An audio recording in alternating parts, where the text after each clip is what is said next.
Okay. So as we move from one story to another, one blockbuster to another. So everybody knows there was a little film that just came out this week, and I'm talking about Fast X. Fast X was this monster blockbuster. Um, and the thing is that this is just taken everybody in the whole world by storm. Um, that being said, it made a lot of money. It made a lot of money this weekend. Um, so, as a matter of fact, guys, go back, and I know I keep reiterating myself, but go back and check out the um, spoiler cast I did with Matthew Anderson. And so, this comes to us from the Hollywood Reporter. And it talks about Fast 10 zooms into theaters making 67.5 million, which by the way went up. Okay, this is why we have estimates and then we have final numbers. And 319 million globally. Universal's Fast 10 raced into a North American debut to 67.5 million in a rousing 318 million.9. So let's call it 319. 319 million globally as the core franchise winds down. That's a promising start for the 10th installment for if even if the movie is seeing lower returns in the United States. Things are different overseas, where Fast 10 cleared a huge 251.4 million in its international debut. Its global opening marks its number 2 debut behind fellow Universal's The Super Mario Bros., which made 377 million. Internationally, it is the top opening of 2023 so far. The action pick easily wrestled the box office crown away from Marvel's and Disney's Guardians of the Galaxy 3, which is now in its third week. Guardians 3, which is no slouch, earned another $32 million domestically and 48.8 million overseas for a pleasing total of $659.1 million. Um, Fast X is one of the few recent Hollywood films to resonate in China, where it opened to an impressive 78.3 million. That is an impressive opening for China. Other territory highlights: it took a sizable 16.7 million in Mexico, followed by France at 9.7, Brazil 9.6, India 8.6, Indonesia 8.4, Germany 8, the UK 7.6, South Korea 6.7, and it scored a franchise best 7 million in China. In North America, Fast X received a B plus cinema score from the audience, the same grade given to the Fast 9, the Fast Saga picture went, which debuted domestically to $70 million in 2021, when the pandemic still posed a major challenge to the box office.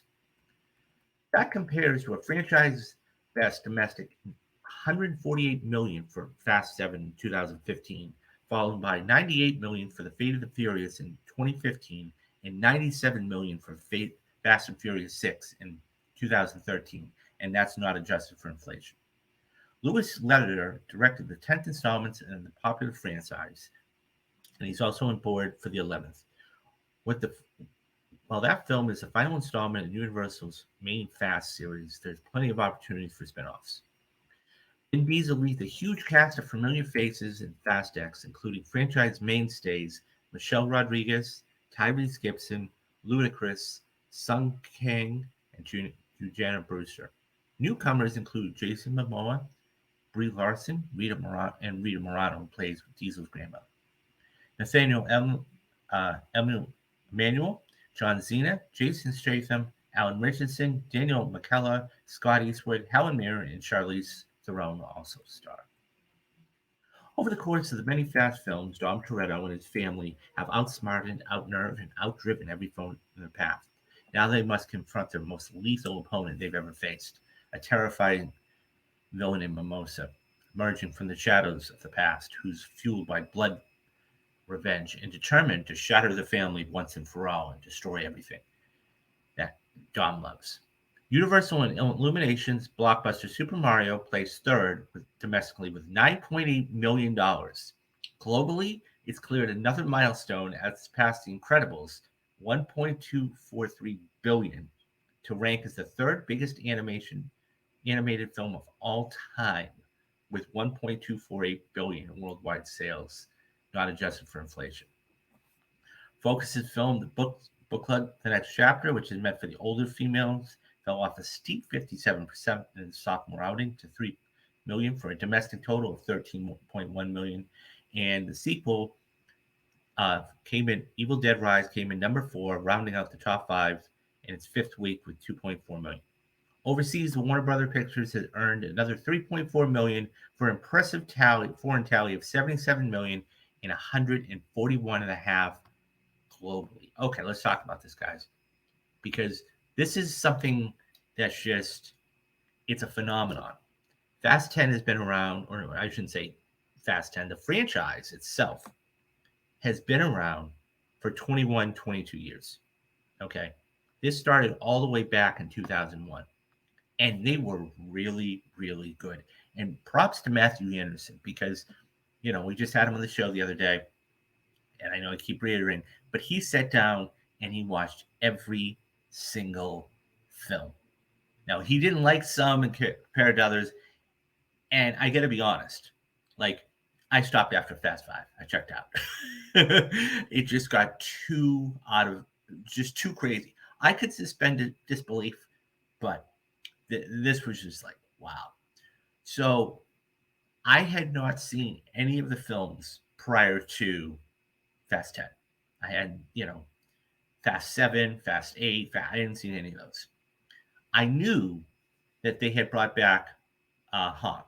Okay, that was that whole hashtag justice for Han, whatever. Okay. Overall, the movie, I said this in a tweet I put out the other day. By the way, guys, if you want to follow me on Twitter, that is my handle down there in the bottom left-hand corner. Go follow me there. I'm always on Twitter talking about movies, tweeting about movies, everything about movies. In spaces, hosting spaces about movies. So go check that out. So,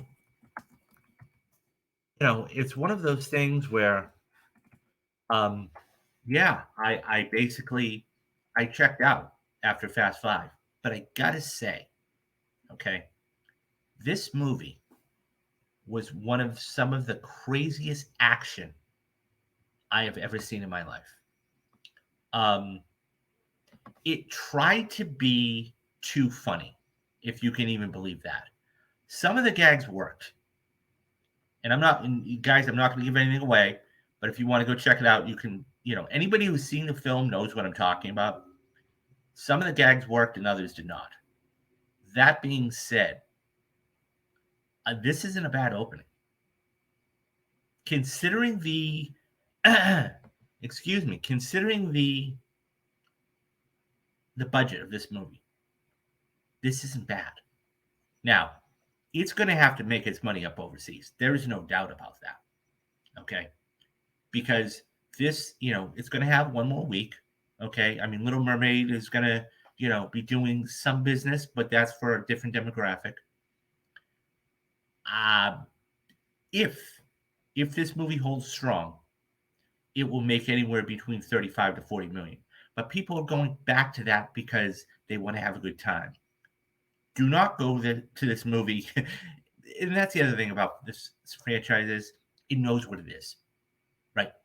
It knows what it is. Whether it's cars jumping out of buildings, whether it's, them, dragging safes across the Rio de Janeiro, whatever. It knows what it is. It's an action franchise.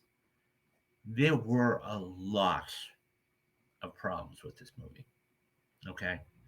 Not a lot. There were some problems. One thing, I'll talk about the box office in a minute. One of the big things about this movie was there was way too many people in this movie.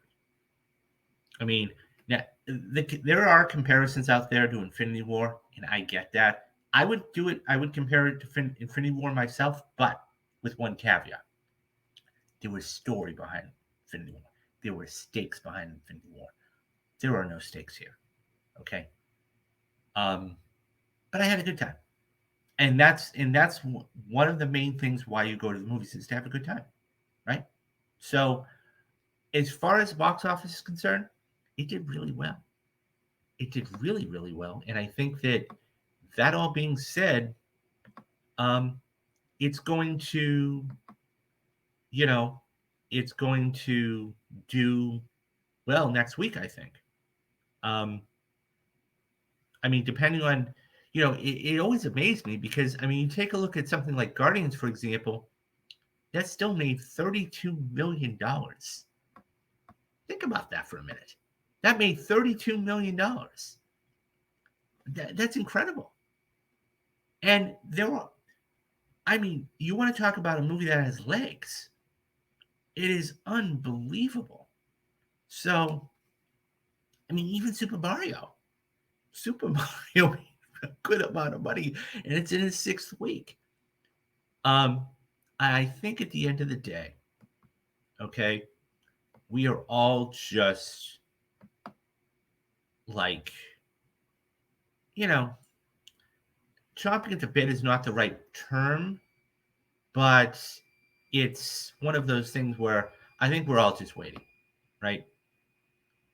I think we're all just waiting for June because I honestly, this movie was good. I mean, not good. It had its problems. It was fun. It was bombastic. It was wild. Um, I can only imagine.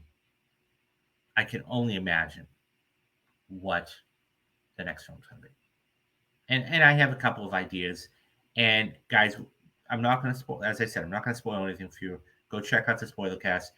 The post credit scene. So the post credit scene there actually was fascinating, and I think that.